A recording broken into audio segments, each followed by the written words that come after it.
उसने कोई अभी ऐसा कबूल नहीं करा है कि उसने हत्या करी है, मगर जो सबूत मिल रहे हैं उस हिसाब से मुझे 100% पता है कि उसी ने ये काम करा है और करवाया गया है। अच्छा, आपके सोनम के साथ जो बाकी लोगों के नाम है वो सब कंफर्म हो गए?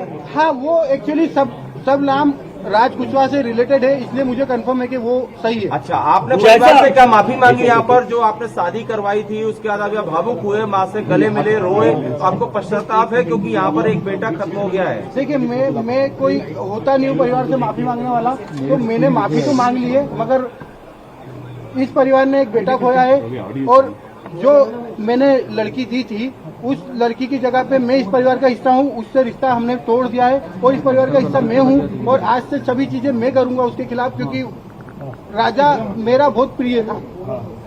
अगर सोनम दोषी है तो आप उसके लिए क्या सजा चाहते हैं? अगर सोनम दोषी है, सोनम दोषी है तो उसको है ना डायरेक्टली फांसी पे चढ़ा दिया जाए, क्योंकि जिस हिसाब से उसने ये जो प्रोग्राम जमाया है, जो भी करा है, देखिए आप लोगों से मुझे पता चल रहा है, कोई भी मेरे को खबर और कहीं से नहीं आ रही है, आप लोगों से पता चल रहा है क्या प्लानिंग करी, कैसे करी। फोटो आया है ये आप ये ऑफिस का फोटो है, ऑफिस के अंदर का, और इसके साथ में और भी बच्चे होंगे जी। अच्छा, ये फोटो तो आप कभी कोर्ट में पलट जाते हैं तो ये फोटो आपका कहना है? ये फोटो है? अच्छा, ये बताइए आपको क्या ऐसा लगा कभी कि राज और उनके बीच में कहीं अफेयर था? क्योंकि बिना इतना बड़ा, क्योंकि वो दीदी सिर्फ दिखाने के लिए बोलता था। नहीं, वो परमानेंटली हमेशा 24 घंटे सिर्फ दीदी दीदी बोलता था। ये कि उसके राज की जो घर वाले हैं, उसकी बहन माँ वगैरह, वो भी यही बयान दे रहे हैं शायद मीडिया में सुना, तो दीदी ही बोलता था। और दूसरा, राखी बांधते थे ये 3 साल से, और मेरे खुद घर में हम दोनों साथ में बैठ के राखी बंधवाई है। तो क्यों मारा राजा को? कौन मुझे उसका आइडिया नहीं है। गाजीपुर वो पहुंची, गाजीपुर में पहुंचने के बाद उसने सबसे पहला कॉल आपको किया। उस कॉल में उसने क्या बताया? क्योंकि लगातार इतने दिनों तक वो गायब थी, पहला कॉल आपको गया, गाजीपुर से क्या बातचीत की? क्या उसने अपराध कबूला था तब? नहीं, उस समय वो सिर्फ रो रही थी, फुट के रो रही थी कि भैया मैं यहाँ पे हूँ और ढाबे पे हूँ। मैंने वो ढाबे वाले से बात करी, उससे बात नहीं करी, मैंने ढाबे वाले से बात करी कि भैया इस केस को तुम सिर्फ सोनम रघुवंशी गूगल पे लिखोगे, पूरा केस खुल जाएगा, आप सिर्फ इसको नजदीकी थाने में भिजवा दो।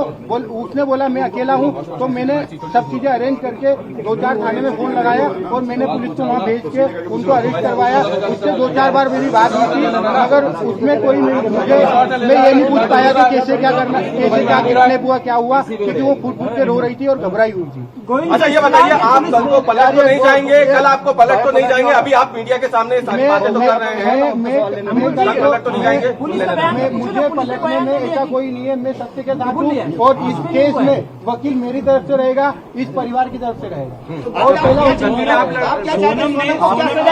कबूल कर लिया है, पुलिस ने बयान दिया है, पुलिस कह रही है। अगर पुलिस ने बयान दिया है और सोनम ने कबूल कर लिया है, तो इसके पहले मैं आपसे बोल चुका हूँ कि सोनम गुनहगार है। कहा उसका अनुभव मुझे नहीं है, अगर उसका अनुभव मुझे होता तो यहाँ तक कहानी नहीं पहुँचती। सोनम की कोई फीमेल फ्रेंड ऐसी है ही नहीं जो इन्वॉल्व है, और फ्रेंड ही नहीं है एक्चुअली उसकी।